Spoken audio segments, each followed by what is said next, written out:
Hey Waffle Gang, I do hope you're well. My name is Mark and today we're checking out some more Reddit stories. And if you do love a Reddit story, why not consider hitting that like, subscribe, maybe that notification bell too. And let's crack on with today's first story. Much love, guys. Now today's first story comes from No Payment 4096 from the Am I the Arsehole Here subreddit and says, Am I the Arsehole Here for leaving my wife over a computer? I, 26 male, have been married to my wife, Emma, for 4 years. She is a social work major who I met in one of my Gen Ed classes. I explained to her that I was a mechanical engineer major. She then asked if I could tutor her in math, and that's how we began dating. Afterwards, I decided to get my master's in Japanese to help me gain more career opportunities. My wife thought it was a silly idea and she said she wouldn't be funding it, so then we decided to keep our finances separate. It wasn't a big deal since I was still working anyways. I just had less free time, so she was making more than me during this time. It paid off and I recently landed a high-paying job, and with that came more stress due to me having to travel to Japan often. I've really been wanting to get into gaming, so I invested in computer parts costing around $1,500. Once I took the parts out of the box, my wife noticed the receipt and asked how I could be so irresponsible with my money. She assumed I still made the same amount, but when I told her that I make triple that amount, she began giving me the silent treatment. During this time, I began to notice my things were going missing. I wanted to go fishing with some friends one time, and when I was looking for my rods, she must have noticed, and she said she had given them to her uncle. I told her not to take my stuff without asking, but didn't mind too much because they were old, so I just bought some more. Another time I was about to go to the gym and I was looking for my pre-workout. I always keep 3 jars. I luckily had a can of Monster and that helped. I asked my wife when she got home from work and she said she'd given them to her cousin. I asked her to reimburse me because they cost like $50 a jar. She said I make enough to replace them and just ignored me for the rest of the day. One day when she thought I was asleep, she was talking to someone on the phone explaining how she's going to move my parents into our house. She hadn't explained this to me. We only have 3 rooms. One is her office, one is my office/game room, and the other is our bedroom. She told the person on the phone, who I assume is her sister, that she's going to give my gaming setup to her brother to make room, and that I'll get over it eventually. So today I left work early to catch her in the middle of her plans, and I walked in our apartment and her and her brother were then placing everything into a box. I asked her what was going on, and my wife, whose face was pale, said she was cleaning when her brother came by. I asked him did he plan on taking my computer.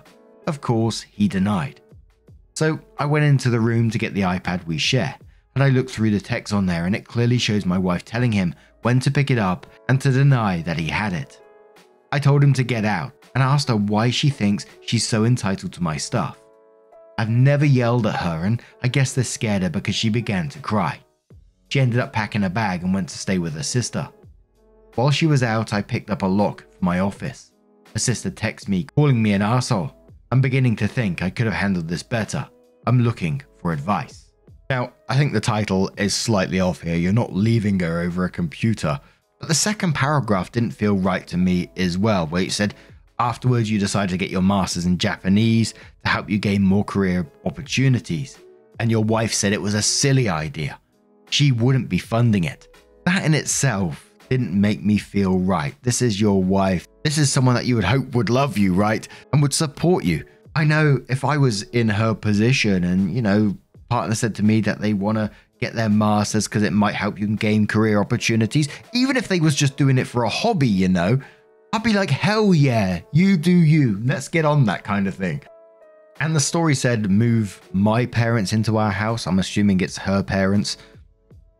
Either way, doing it without talking to you doesn't make it right, and she's stealing and giving your stuff away. This is so much more than just the computer. But in the comments, Lord Cheesy Beans, what a great name, love Cheesy Beans, you're not leaving her over a computer, you're leaving her for repeatedly stealing and lying to you. Get the fuck out. No Stairway Denied says stealing, lying, making major life decisions without you. Not being supportive of you when you decide to get more education, and then punishing you when you get a good job as a result. Not respecting you as a human being. Yeah, saying leaving her over a computer is a ridiculous way to put it. Limpstar says not the arsehole, but this is bigger than a computer. Your wife is manipulating things and being selfish. Sounds like she is resentful as well. If you want to save the marriage, insist on counseling. Otherwise, you know what to do. Al K. Farrell says you're not leaving her over a computer. You're leaving her because she is an immature, dishonest arsehole who is stealing your stuff. Change the locks on the exterior doors. Pack her shit and put it outside. Tell the rest of her thieving family accomplices to come get it. Separate your finances utterly. New credit cards. Kill the old joint ones. New passwords on financial accounts, including Amazon.com. File for divorce as soon as you can. Not the arsehole. A final comment from Divine Exodus, who says it's not about the computer, my guy. She feels snubbed by your success, and instead of being happy for you, she has turned into this skeevy little thief. In her mind, well, he can afford it now, has probably popped up a few times.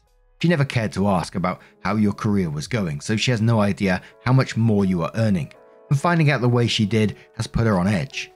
She should have been asking after you. It seems like you're just roommates. I don't know why you didn't share your successes with her, but I can't imagine why she'd think you'll be jetting off to Japan constantly for work if you hadn't had a major career change. If I came home and my boyfriend was giving away my PC, he'd be on his ass so fast he'd break the sound barrier. Just leave. Start moving important documents while she's gone. Keep them in a safe place which she doesn't have access to. Lock down your personal information. Change passwords, add two-factor authentication to important accounts, and save those messages she sent to her brother before she can delete them. Best of luck, my friend. Congrats on your successes. So 2 months later, Opie updates the post and says, after about a week staying at her sister's house, Emma called me and asked if we could meet up. I agreed and we met at a park. She apologized for everything and said she thought she was doing what was best for everybody. I asked what if I just gave her expensive makeup to my sister. She admitted that she would be upset. I then asked why did she think it would be any different from me. She didn't have a reason, and her sister told her how unfair she was being to me. We decided to give it another chance and she moved back in. It was good until she started moving her things into my office. I asked her what she was doing and she explained how she needed the room for her parents. I told her no, and that's not happening. I grabbed her things and placed them back into her office. I told her that they could move in, but my space has to remain untouched. On top of that, we need to determine how bills are going to be paid. She called me a selfish jerk and then ran back to her sister's. I guess her sister told her she was being inconsiderate once again, and apparently they got into an argument because the sister refuses to take their parents in, and she's tired of hearing about her problems. I agreed with her. Her sister has 4 kids. Her sister called and told me everything and said that Emma went to her parents' house. I tried to call her, but she ignored my phone calls for 2 weeks. I decided I couldn't live like this, so I filed for divorce and handed to her at her parents' house. She called and begged me to forgive her. I told her I'm not sure if I can. She refused to sign it until we go to counseling. I refused and said she has 2 weeks to suggest that. So now I live alone. She still refuses to sign the papers, but that doesn't stop the divorce. It just makes it harder. And a couple of top comments after that post, Goddess of Spite says, so she didn't change at all and was still trying to do what she wanted at your expense. Yeah, get that divorce done. She's a piece of shit. She wanted to live with her parents and now she can in their house. Another comment says, Emma's inability to respect boundaries and communicate effectively led to the dissolution of the relationship. Sometimes walking away is the only option for self-preservation. Additional Hat says in quotes, I told her that they could move in, but my space has to remain untouched, and says, you're way too nice to suggest something so life-changing on a whim. She's walking all over you and sees you as the monopoly man or something. You cannot trust her. Divorce and get it over with. Make a list of everything she stole in case she wants to demand money in the divorce. Absolutely, I couldn't see this going any other way really, and like that last comment said, when OP said that they could move in, his space has to remain untouched, and it just felt like it was like a really flippant comment. Yeah, they can move in if they want, but you need to do this. I was like, hell no, this is a big discussion. But like I said, I couldn't see it ending any other way really. But what do you guys make of this situation? Let me know your thoughts down in the comments below, and let's move on to another story. And our next story comes from the Am I the Arsehole subreddit from Unlikely Ad. It has a couple of updates attached to it, and it's Am I the Arsehole for ruining my mum's engagement party after she abandoned me when I was 11. I, 17 male, have a strained relationship with my mum, 35 female. after an incident that happened about 6 years ago. My mum was super strict and a helicopter parent, so we fought a lot over my grades and the trouble I got into at school. She had essentially abandoned me, signing over custody to my dad after I told her something along the lines of, "I hate you and I wish I lived with dad." Typical things an angsty preteen says to their parent. But that fight seemed to have broke her, and she cried before dropping me off at my dad's apartment. I thought it would be a big deal and I would just see her the next day after she proved her point, but she left me there. After that, things got essentially worse for me. My grades dropped and I kept getting into trouble at school, almost to the point where I was kicked out. My dad never had job security, so money was tight. His girlfriend also wasn't fond of me, saying I was dumped on them. I wanted to go back to live with my mum. I thought to apologize, but my mum had essentially moved on with her life. She went back to college to get a degree and was always studying, and later on was focused on her new work. On the weekends, I would get to see her. Things were tense between us. She tried so hard to be the fun parent, eating takeout and leave me to do what I wanted, but it was so unlike her and we became more estranged. 3 years ago, she started dating Paul, 39 male, a widower with 2 daughters, 9 female and 13 female. She started treating his daughter like they were her own and they started calling her mummy, which irritated me. Eventually they moved into my mum's house and changed my childhood bedroom into one of the daughters' rooms. I was livid when I found out, saying some mean things about the girls and refused to go back there for my mum's weekends, but she was confused on why I was acting this way. Because of this fight, she thought I wouldn't be attending the engagement party when she announced her and Paul would be getting married. Besides, she didn't want to ruin the perfect picture of her new family. So I made it a point to go for the party and called her out on her behavior. I wanted to confront her and tell her she wouldn't have to bother with me after I go to college, but I may have taken it a tad too far. Everyone kept talking about how Paul's daughters were like her children and how it would be when she had more kids, and it snapped something in me. I called her a horrible parent and told her that she was trying to replace me with the little brats after she had abandoned me, along with some other insults I don't really remember. Paul kicked me and my dad out, saying I was an arsehole for making his fiancée and girls cry and ruining the engagement party. He said I won't be allowed to the wedding unless I called and apologized. I may have taken it a bit too far, but my dad agrees she had it coming after abandoning a young child at an age when I needed my mother. So am I the arsehole, and should I apologize? OP adds an edit which gives some information about the mum and what the fights were all about before, everything happened. And OP says, it was mostly to do with homework. She would check my work every day for notes from my teachers, whether or not it was neat or correct. She also wrote to my teachers to have my place in class changed so I was closer to the front and would pay attention. I wasn't allowed to use the internet unless it was for school, and she made sure to check for that. She was also pretty strict about my sleep schedule and what I ate. I wasn't able to go for any sleepovers either until I started living with my dad. OP added an edit in the same day and says, there's a lot going on here and I haven't had the time to look through everything, so I still haven't decided on what to do, but to answer some questions. 1. Helicopter parenting. I mentioned some of the things my mum did, but it didn't give the entire picture. Some people say it was just usual parenting, but it felt so constricting. It was very different from when I was at my dad's. I also wasn't the smartest kid out, and sometimes it felt like I was being punished for that. 2. Did we have arguments before? Mum and I were prone to screaming matches if I didn't immediately do what she said. No, I never hit her. It was mostly shouting. 3. Did I apologize? No, I didn't. I know that would be my single biggest regret. I don't know if that warrants the rest of what happened or if it would have changed anything. 4. What was the trouble at school? It mostly had to do with phasing out or losing my patience. I got into a couple of fights with other kids who teased me on my home situation, but it was nothing serious. As mentioned, I'm not an academic, so there was always trouble with that. 5. Therapy? I spoke to someone when I was younger, and my parents had me see the school counselor 2 years ago, but I find it hard to talk to other people. I'm also on meds, which were supposed to help with my moods. 6. Dad and mum situation. My parents separated when I was a baby. My dad is 40 and used to work in construction until he got injured and could no longer pay child support. When my mum transferred custody, she began to pay support. I'm with my dad full time and my mum on weekends when I feel like going. Winter breaks, my mum takes me out of state to Grands, where we stay with the rest of the family. I can do math. I know how old my mum was when she had me, and that I basically ruined her life, so there's no need to point that out. There is an overwhelming amount of attention on this post that has given me mixed messages. I regret posting this because of how confused it has gotten me about my parents and childhood, but I do appreciate the support and advice, especially from other people who had similar issues. I will try to do another update when I figure out what to do. So around 11 days later, Opie adds what they call their final update and says, "So a lot has happened. I never expected this post to get this much attention with so many mixed reactions, and honestly it confused me to say the least. While this forum was blowing up, I had to go to school like normal. It's been a few weeks since the engagement party, and the kid who there has been relentlessly mocking me for what happened.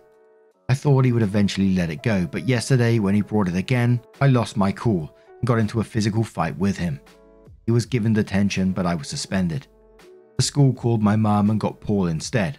Since she was in a meeting, he came and got me. Things were awkward in the car ride, and we didn't say a word to each other until he asked me if I was going to apologise to my mum. I told him I didn't even want to go to his stupid wedding. Paul was so confused when I said this and told me that my mum had gotten mad at him for saying I couldn't attend, and that she knew I wouldn't apologise if they told me to because I was stubborn. He said she had called my dad weeks ago and said I could go because she really wanted me to be there, and my dad said he would talk to me. I don't know why, but when I heard this, I burst out in tears, embarrassingly enough. I don't know if it was the suspension or reading all the comments, but I really couldn't hold it in anymore. It took me way too long to stop, and Paul was really freaked out, so he parked somewhere and tried to calm me down. I ended up telling him everything about what happened when I was a kid and how I felt about my mum. I also confessed that I wish she would yell at me or scold me for my outburst because it felt like she didn't care anymore and just hated me for what I said. It's fucked up, I know. I thought if I ever repeated what I wrote on this post to another person, they would think I was human garbage. But he just listened to me and let me get everything off my chest. I guess that's what being a girl dad is. Surprisingly, he didn't blame me. In fact, it was the opposite. He said he understood me. He works with her, so he knew that my mum was a tough woman, and he had never seen her cry before until that day and was unsure how to approach her after. So he didn't blame me for not knowing how to talk to her after what happened when I was a child. He didn't give me details, but he assured me that my mum didn't hate me, and the situation is more complicated than what I know. Paul said I shouldn't bear all the blame, and if I was uncomfortable, maybe myself and my mum could go speak to the therapist he saw after his wife had passed. He was mad at my dad though. Apparently this was not the first time my dad had said he would talk to me about something and just didn't. Paul suspected my dad wanted to get me to have another outburst at the wedding because he was still somewhat resentful towards my mother. I don't know how to take this because while my dad didn't really like my mum, I don't think he would actually do something like that. Either way, I think I owe it to myself and my mum to at least to try and reconciliate and deal with my trauma so I could let go of my anger towards her. I at least apologized to Paul's girls. My dad wasn't home, so I spent the rest of the day at my mum's. The 9-year-old forgave me almost instantly, like she didn't actually care, and asked me about dinosaurs for the rest of the evening. The 13-year-old is still pretty mad, but mostly because Paul had her give up her new room and share with her sister. I tried to say I was okay if she took back the room. I wasn't, but it only seemed right to give it to her after what I did. But Paul said they'd make a plan when they remodeled. I knew I needed to apologize to my mum as well, but that seemed just so much harder. I know you guys recommended writing a letter, but I didn't really have enough time, nor did I know what I was going to say yet. There is these flower bushes in our garden though, and I have a vivid memory of when I was a kid. My mum getting mad when I destroyed one, only to forgive me when I'd given her the flowers from them. It's a bit pathetic for a grown child to give her weeds, but because he couldn't get a word out, but I think the gesture meant the same for her like it did for me. She finally asked me if I was better living at my dad's, and honestly, I don't know. I know you guys don't think the best of him, and things did seem to be worse when I stayed with him. But he was a decent dad, and I didn't want to just lose him like I did my mum. She said she would be speaking to him after our meeting with school on Monday for the family therapy, and if I was open to the idea of staying with her some nights during the week too.